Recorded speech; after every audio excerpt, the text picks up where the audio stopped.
Alors qu'est-ce que ça veut dire une éthique managériale ?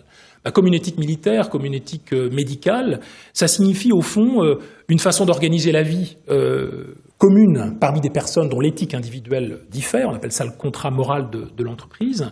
Et on pourrait dire que c'est en quelque sorte l'étude de la conduite dans la conduite des organisations. Les managers conduisent des organisations et l'éthique managériale, c'est la manière avec laquelle ils le font de manière comportementale.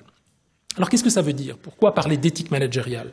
Eh bien, en réalité, en utilisant cette notion, on s'oppose à une conception, je dirais, mécaniste, scientiste du management. Et s'avancer sur le terrain de l'éthique, c'est d'une certaine manière présumer que les managers sont capables de jugement, sont capables de modifier le cours des choses, sont capables de faire une différence, sont capables de faire preuve d'initiative de manière intentionnelle. Et d'ailleurs, on le voit bien, pendant très longtemps, vous aviez un discours très critique à l'égard de l'éthique managériale. Aujourd'hui, c'est beaucoup moins le cas, notamment ce texte des années 70 paru dans le New York Times d'un prix Nobel d'économie qui s'appelle Milton Friedman et qui avait écrit ce texte qui s'appelle, très connu, qui s'appelle « Business, the only business of business is business ». Aujourd'hui, plus personne ne peut soutenir un discours tel que celui-là. Les managers sont bien au fait que les questions éthiques sont centrales, évidemment, dans l'art de manager, aussi bien les questions de corruption, les questions de harcèlement, les questions de politique environnementale, les questions de non-discrimination à l'embauche, et bien entendu, le sujet qui nous occupe aujourd'hui, la question de la sécurité routière. Et donc, j'aimerais essayer de contextualiser cette question, précisément à l'égard des grands enjeux que j'ai essayé de décrire à grands traits. La sécurité routière, c'est un élément, je dirais, concret, palpable, un élément clé de l'éthique managériale qui mérite d'être placé au premier rang des priorités. Réduire l'accidentalité au travers de quelques stratégies gagnantes fait partie, me semble-t-il, des éléments qui relèvent pour le management de l'éthique et des normes de savoir-vivre en commun.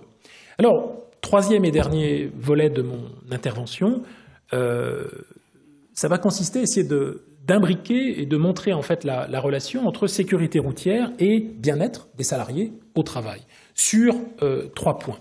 Alors le premier, c'est évidemment le fait d'être un élément clé du savoir-vivre en commun, qui est une sorte, pourrait-on dire, d'impératif catégorique du management. Et cette relation, à mon sens, elle passe à 3 niveaux. Sensibiliser à la sécurité routière passe, pourrait-on dire, par 3 niveaux de proactivité, à l'égard de soi-même, à l'égard d'autrui, des personnes avec lesquelles on travaille, et bien entendu à l'égard de l'entreprise dans la société tout entière. Prescrire la sobriété sur la route, c'est par définition un impératif catégorique, une règle de vie qui s'adresse à chacune et à chacun d'entre nous, comme du reste le port de la ceinture de sécurité. Intégrer des moments de repos dans le calcul des temps de trajet, d'une certaine manière, c'est une façon de renforcer la confiance et la relation à autrui. Et puis encourager la formation à la sécurité routière des salariés, voilà, je crois, une manière de donner du sens et surtout, et plus encore, de remplir un rôle civique qui dépasse les frontières de l'entreprise.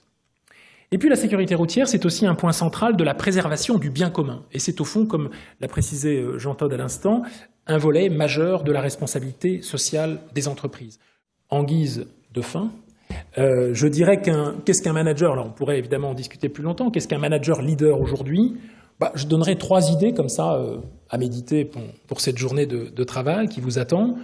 D'abord, le leader participe, comme le disait Aristote, à la définition des fins, au télos, c'est-à-dire ce en vue de quoi les membres de la pratique agissent. Il vise à leur donner une capacité à actualiser chez eux une puissance. Ça, c'est le premier point. Le deuxième point, à mon avis, c'est que le manager, c'est pas seulement un phronimos, quelqu'un qui est du côté de la phronésie, qui est du côté de la sagesse pratique, de l'expérience, mais c'est aussi quelqu'un qui est capable en certaine transparence, d'avoir un élan vers le vrai. Le parésiaste, chez les Grecs, c'est celui qui a son franc-parler, c'est celui qui parle vrai dans l'organisation. Je crois que le management est de plus en plus tenu à cette exigence de véracité. Et puis le troisième point, et c'est celui qui, je crois, résume ce que j'ai essayé de vous dire ce matin, le manager, c'est quelqu'un qui est responsable pour autrui, c'est-à-dire que c'est quelqu'un qui va substituer une logique d'obéissance, obéissance à la hiérarchie, obéissance à la règle, obéissance à l'habitude, à une logique que j'appellerais de responsabilité de l'agent, responsabilité devant la finalité et devant le bien commun, devant les autres, mais aussi devant lui-même et devant elle-même. Voilà. Je vous remercie pour votre attention.